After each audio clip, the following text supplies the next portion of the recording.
The following is a special presentation of Tony Curry Radio. Keep your mission on your mind and your mind on your mission. This is Mission Minded with Michael Coleman. Welcome back to another Mission Minded. Keep your mind, your mission, and mission, your mind. Heart of Alabama Food Bank's own CEO, Michael Coleman. He's here. Of course, we do it every week. And right after this, we have a show called Bite by Bite, which is specific to feeding America and everything the Heart of Alabama does. They do wonderful work serving 35 counties in the great state of Alabama. And we thank all the service and all the individuals that help make that thing go down there in the beautiful city of Montgomery. Michael, obviously a very interesting week. I say that, and it seems like almost every week's an interesting week in both a horrible and a beautiful kind of way, and obviously shootings and all kinds of strange things going on. You wanted to bring up Charlie Kirk during the show today. You and I have not spoken since the shooting, but what's your thoughts? Yeah, I heard a guy online, of course, but there's plenty of people that I follow advice that I respect, or at least think it's worthy to sit and listen to. Don't always agree, but there's several people online. And the other day when I was processing, I was scrolling, and he said, when President Trump got shot, I didn't have the same emotion. This emotion feels different. This feels more like a 9/11 type thing in terms of the potential movement of society. I just thought it was very interesting because me personally, I was feeling something along those lines, was having a little trouble articulating it, that it's not, and it's, when you step back, I mean, I've looked at this for a lot of years, and I guess I'm just kind of, when I talk to you about, let's just talk about it, it's just kind of downloading our emotions a little bit. Let's do it. 'Cause I got some thoughts too. Go ahead. Yeah. So with the Heart of Alabama Food Bank and any nonprofit work, I've never gotten into the immigration issue. And I'm going to relate this back to the Charlie Kirk issue. Mm-hmm. I've never gotten into the immigration issue. If there were Hispanic illegals and they were hungry, I'm going to try to feed them, and that has not changed. Or people that I disagree with politically, or I don't. Bottom line is, I feed hungry people, and that's not going to change. But for years and years and years, going all the way back to when I was in the 80s, living in Europe, there was a problem with Middle Eastern people coming into the country. And again, I'm taking the long route away to bring this back to Charlie Kirk. They were talking back in the late 80s about Turkish, particularly people from Turkey coming into Germany, open borders, not assimilating into society, and coming in and oftentimes becoming dependent on the economy. So you're coming in the country, you're not changing your values, you're bringing your values from a broken place. And oftentimes what I perceive is a very destructive view, lens through Islam. I'm just going to be honest about it. I don't trash people and things on our show, but I mean, this is just the way I'm feeling right now. And it's happened all over Europe, and I see it now with protests, all the pushing back, all the stuff with, other immigration groups coming in, going to our communities, creating all sorts of crime. Again, not everybody. A lot of them are just hardworking people that just want a different life. I get it. But it's this whole idea of not able to assimilate, and which I'm gonna bring that up. There's this particular guy, which they've now arrested, 22 years old. The people who for the last several years, particularly going back to the Black Lives Matter movement, has become more and more vocal. Every time there's somebody that disagrees with them, they're screaming racist. I've been called a racist plenty of times, even though I, as you know, gave up my life savings to create a nonprofit that 90% of the people it's helping were African Americans. We just live in such a divisive world, and I'm sick over it. And I start looking at our world right now. Europe is in turmoil. Every country over immigration.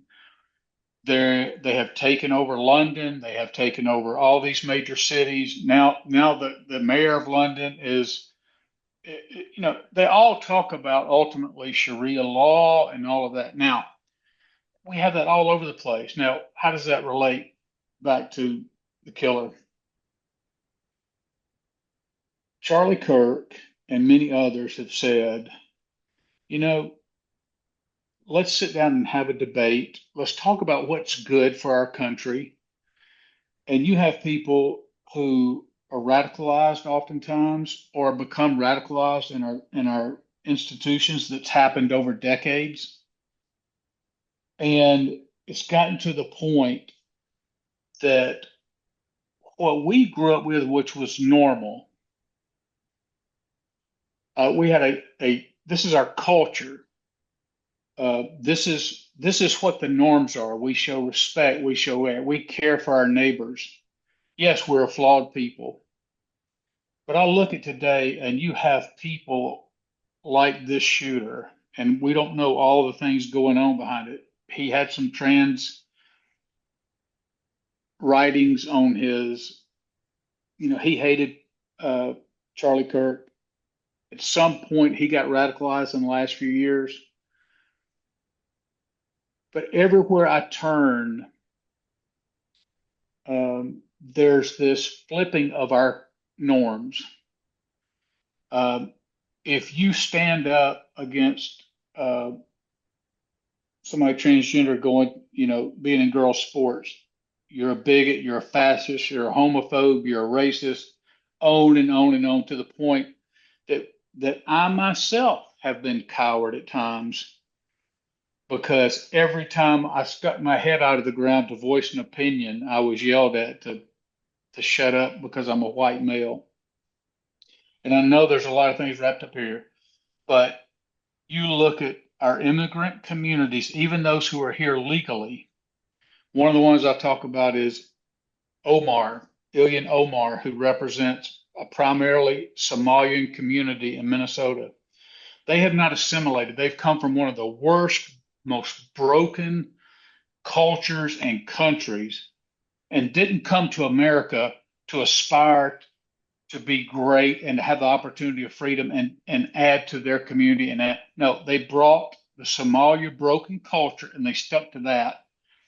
And you see it all over our country. And I am just utterly sick and tired of being lectured to and being pushed back on, because the norms in our culture that grew up with has been flipped upside down, as if we're the odd ones. We're the ones who aren't assimilating into society. I love the idea of a melting pot, but one thing that today's radical far left cannot wrap their mind around was we were a bunch of immigrants who all came together, regardless of your background, and you embraced the American ideal. Everybody assimilated into this melting pot to say, we want to be the best. We want to love people. We had a Judeo-Christian value, and we wanted to care for our neighbors. So I didn't care if you were Italian. I didn't care if you were black. I didn't care if you were all those things, because we're all striving for the same thing. And somewhere that got put on the extremes. And what was norm, it's been totally been reversed. And what you continue to see are trans people. The trans person went in and shot up the school in Nashville. Recent killings in Minnesota, just nonstop people with mental illness and shooting people. Charlie Kirk Kirk. I've listened to him many, many times. Didn't always 100% agree, but every time he sat down and he gave people a voice who opposed him and just said, "Let's talk." That's all he did was talk. He never advocated violence. He never, and somebody shot him in the most grotesque, cowardly way because they had become radicalized into believing that Charlie Cook was a fascist. I've seen it time and time again. The people who are calling people fascists and they go, okay, what is a fascist? They can't even define what a fascist. They've just been told that. So I said all that to say this. Going back to what I originally said, there's something that shifted. I'm seeing people who are long-standing believers and long-standing lovers of our country who said this bullshit is over. We are not going to take it anymore. Europe is pushing back against this, and it's uh, and of course the last thing I'm calling, I don't want to be misunderstood. I'm just saying that sometimes when something so tragic happens, Kirk had a great impact on turning young people around to the conservative movement. His death will have even a greater impact in helping people see the wickedness and the evil and the monstrosity that's now found in the um, pro illegal immigration, pro transgender, all these movements, all these radical movements, the BLM movements. And I'm just done pretending that I can just tolerate the norm. We've tried to just sit down and say, okay, we can coexist. If you want to dress as a woman, you're a man, go live your life. If you feel like you want to fight for the idea of that you're oppressed being in this country because you are black and come from slaves, by all means, get your platform and do it. We saw the African American on New Jersey that killed the Ukrainian immigrant that stabbed her in the neck. She was just sitting there reading a book. Three people on that bus stood there and watched her die and didn't blink, and I didn't give two shits that she had been stabbed and walked away. That's where we are. And the question is, are we going to continue to just sit there and let the decay? Because that's the last thing I'll say on this and turn it back over to you. And thank you for just letting me rant for a minute. Sure. Yeah. The I've been praying several prayers. One is, God, don't let my heart become permanently bitter as I process this. Number two, leave room for your vengeance because just because it doesn't feel like you're here in this moment, we know you are. Oh yeah. And we know that you take care of. But number three, one of the things that's probably the most hard or the most difficult is remembering that the scriptures tell us that our enemy is not flesh and blood. So underneath these people, these vessels for evil, Mhm. is a spiritual entity that is dark and evil and hates everything that is good and is driving these people. So when I say we stand up to the people, I'm not talking about hurting them in any way. I'm not talking about, but I'm talking about no longer bending back and start pushing back on these radical ideas that Satan and his minions are trying to undermine the the norms of the family, the norms of our culture, to where we hate, to where we mistrust, to where we radicalize, and we have to stand up against it as God's hands and feet, and just say we're not going to give in. We're not going to turn the battlefield over. It's a war, not against the person, but against the evil that's driving that person. You done? Yes, thank you. Um, wow. And I couldn't write down notes fast enough. Um, This country was built on immigration. We can go back and look at the boats that came in through New York, and they had Ellis Island. It was an island just specifically for people to get into this country. Yeah. They made an island. They created an island out there just to have people that could be processed to come into this country. So that's nothing's changed. Yeah. We have expanded over a period of time. I'm all about doing it right, doing it legal. I try to always, and I know where your heart is, man. I know where your Yeah. heart is, and I understand the gravity of your voice and how you feel, because I know how much you love people, and I know you've dedicated your life to the service of God. So I know this going in. I, for one, can't ever imagine a situation that is so bad in my country that I take all my belongings with my 3 children and my wife and make a 3,000 mile trip on my feet to a place that I think is going to give me a better place to live. Now, think about that for a minute. Yeah. Right now, drop everything you got, and you got to walk 3, and you don't even know where the hell you're going. Yeah. You're walking to LA starting today with your kids. You got a bottle of water and no money. I mean, that's insane. That's crazy. So that tells me, obviously, that where they're living, and certainly, I wish we could all just be one happy place. And I know there's a lot of broad brushing that goes on here, because there are, like you said, the word extremes. There are extremes in everything we do. There's extremes in everything, and somewhere in the middle, the truth usually lies somewhere in the middle. Yeah. So I try to take an account there. And do I want children to be separated from their parents? No, I don't. But the thing is we opened that dam a long time ago. Yep. And we allowed it just to flush for a long, long period of time, and now we're trying to make it right. And it's going, some people are going to be hurt, and there's going to be some separation because of that. Well, I will tell you right. this, just because of what Donald Trump's doing right now. People, first of all, they're like, I don't want to be part of that crazy society, because I don't want to get arrested or be told, that I can't even work my job down at a Hyundai plant. There's a lot of people that are like, you know what, screw the United States right now. We'll go find somewhere else. He has created that, which I think is a good thing. Our doors have been open if you want to do it right. I understand. And I for sake, would love to get an expert on this. Like, how difficult is it to become a resident of the United States of America? I would love to do that. My son is Guatemalan. I have 2 boys. One's going to be turning 21 here in a couple of weeks, and my 18-year-old. My 18-year-old's got special needs. He's got brain damage. He's legally blind. He's probably the mind of an 8 or 9-year-old.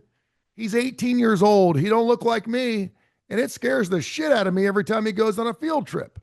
Because I don't know if they're going to be going to a Flying J and clean tables today as part of the Oak Mountain school system, and someone's going to go, hey, we need your identification. He doesn't have identification. He doesn't have a driver's license. So I'm kind of sitting there going, screw the Blue Star. I need to get this kid down to the DMV. And even then, could he sit there and talk to someone from ICE or whatever and say, listen, this is my situation, or call my dad or something? So that just scares the car out of me. Sure. I get it. You went so many different directions, and I know that you kind of wrapped it around. I will say this. We do live in a country where we are free to say and do whatever we want. There are ramifications, there are responses for everything we do and say. Yeah. We can be woke. We can be thrown out of our jobs. We can be arrested. We can do all those things. There's not too many countries that still allow that. And for that, I'm grateful. I'm grateful and I'm faithful to the United States of America for allowing me to say that Donald Trump is an asshole, or saying that Joe Biden is a dumbass, or what, and not being arrested for it. Yeah. With freedom comes a lot of responsibility. Sure. We as a country are still like a 2 or 3-year-old. We don't know what the hell we're doing. I mean, look at our past, for God's sakes. And just when you think there's a breaking point, it's easy to find something in the past and bring it back up and go, look, dude, we've been doing million-man marches. We've been doing these things for 200 years. Yeah. But I do believe that you're onto something in the fact that there's a contingency of people, and I don't know if it's because Donald Trump is our president. I think it probably has a lot to do with it, that we are just tired of the way things have been going, and it's time for us to stand up and say enough's enough. And as long as it's got God's word behind that movement, I'm fine with that. I am totally good. I wish more people were holding on to a Bible when they're opening their pie hole, and that goes God rest his soul, for Charlie Kirk. I was asked by a client yesterday who was asked if they should take a moment of silence for Charlie Kirk. And I said, let me tell you a little story about a friend of mine down at the Heart of Alabama Food Bank. And I mentioned that you and I had this conversation about the whole George Floyd situation. Yeah. And that some of your employees were like, hey, are we going to do a Black Lives Matter banner on our website? Are we going to do this, that, that? You're like, this is not our fight. We're here to feed people. We're not here to pick sides. Well, if you don't pick a side, then people are going to think, well, then they can think whatever they want. But they know to come here, we need, and so, do we need to paint our streets? Do we need to make sure that's on the back of our uniforms? Do we need to have a special gay pride thing in NASCAR? No. And I'm not going to follow anybody who's got a belief that's alternate to that. Yeah. If you don't want to stand up for gay night or whatever, God bless you. That's good, because that's what I believe. I don't hate these people, but I don't like their lifestyle. It's whole hate the sin, love the sinner. Well, that's really the greatest struggle we have. And I'm not saying people on the right are perfect. They don't lose their cool, or that crimes are not done. I get it. But we are living. So if you just look objectively at truth, we've talked about this. If you look at every major city in this country, there is, and again, I guess I have to make it political to some degree. So I'm just saying, let's just look objectively where these high murder rates are happening, black on black crime at an unbelievable rate.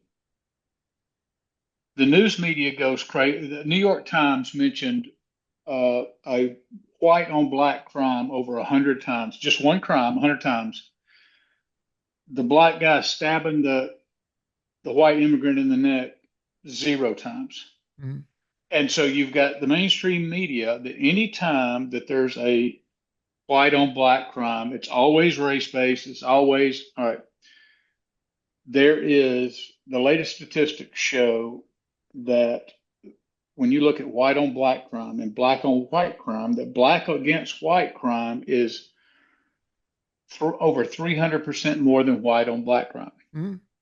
When you go into the cities like Chicago, where Trump's talking about doing that, and I'm not saying that's the right approach, not the right approach. I'm saying, just like Washington, D.C., it is crime is out of control, and it's mostly black, almost all black on black crime.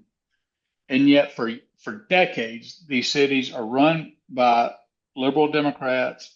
City councils are liberal Democrats.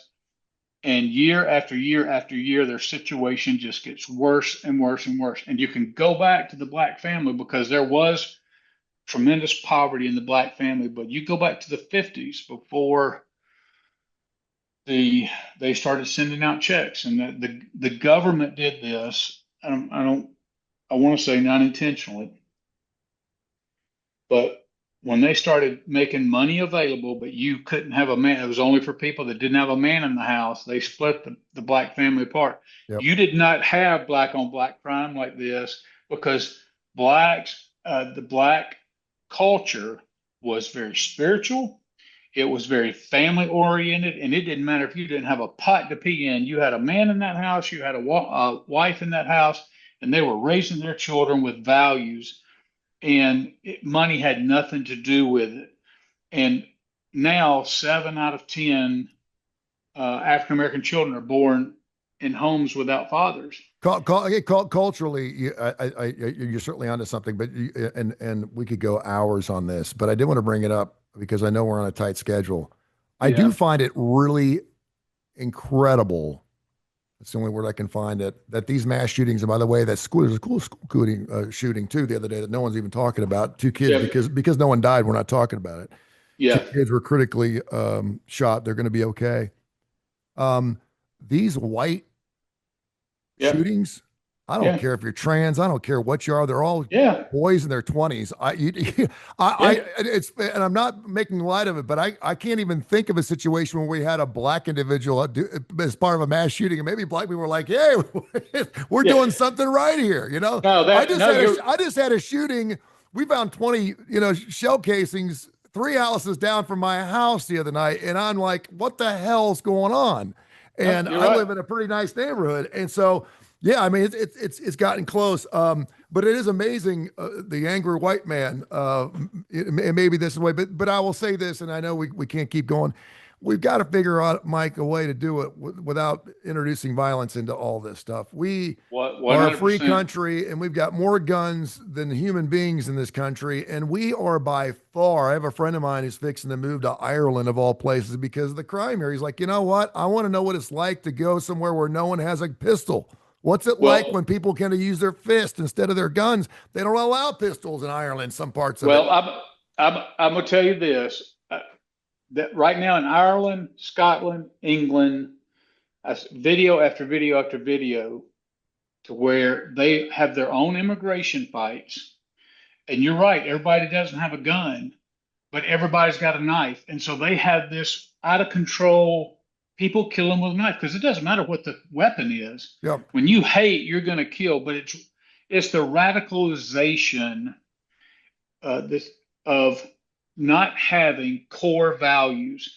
The Yep. core values in the black community have dissolved as the family has dissolved, and so it's left them killing each other. It breaks my heart I know. to I see know. that.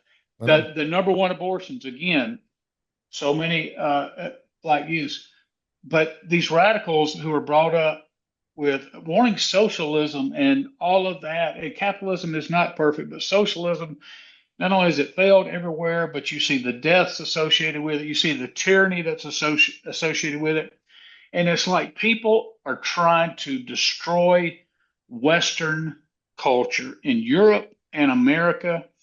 And I think that this, along with other things, that there has been a shift, and you're going to see, unfortunately, a lot of instability, political instability. Frank's prime minister has already fallen.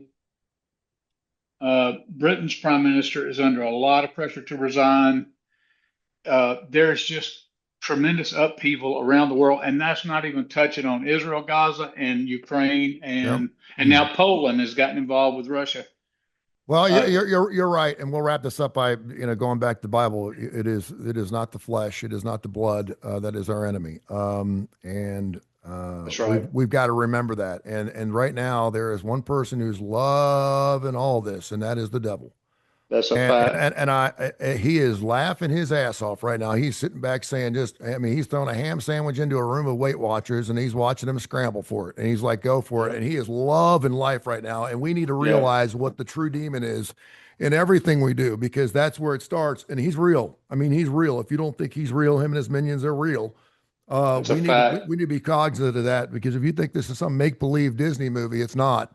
And if you read your Bible, you realize that this is the beginning of the end. It is the prenatal the growlings, if you will, of how all this starts, and it becomes more and more common to the point where we're so desensitized to it, just doesn't mean anything. And next thing you know, we're hearing trumpets. So that being said, I love you like a brother, and I will tell you this. And I've got a friend of mine, Josh Claypool. I know he wouldn't mind me saying this. He's a psychologist, so I try to think twice every time I even open my mouth to him anymore, because he is a glass half empty kind of guy. I'm a glass half full kind of guy.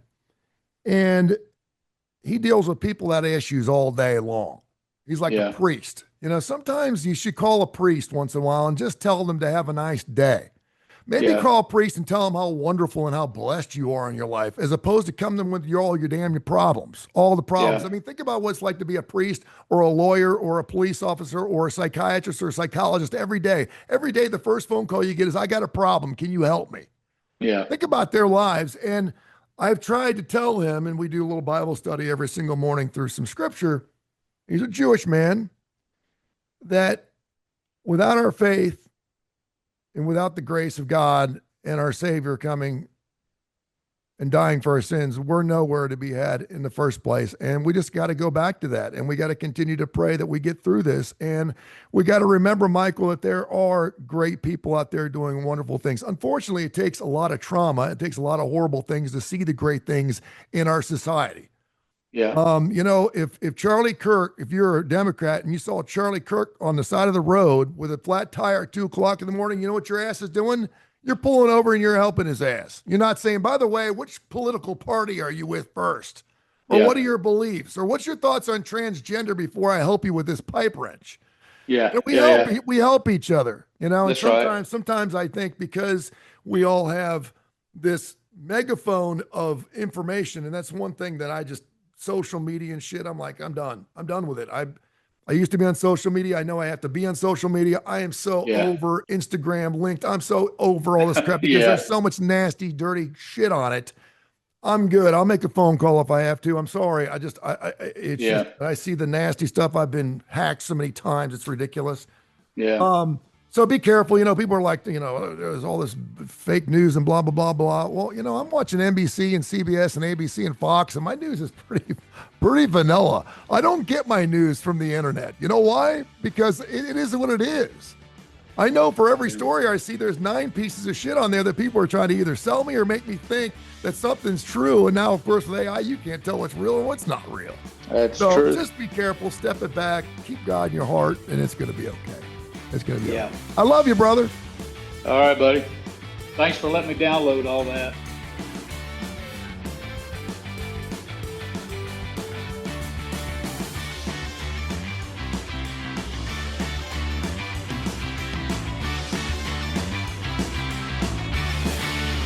This has been a special presentation of Tony Curry Radio.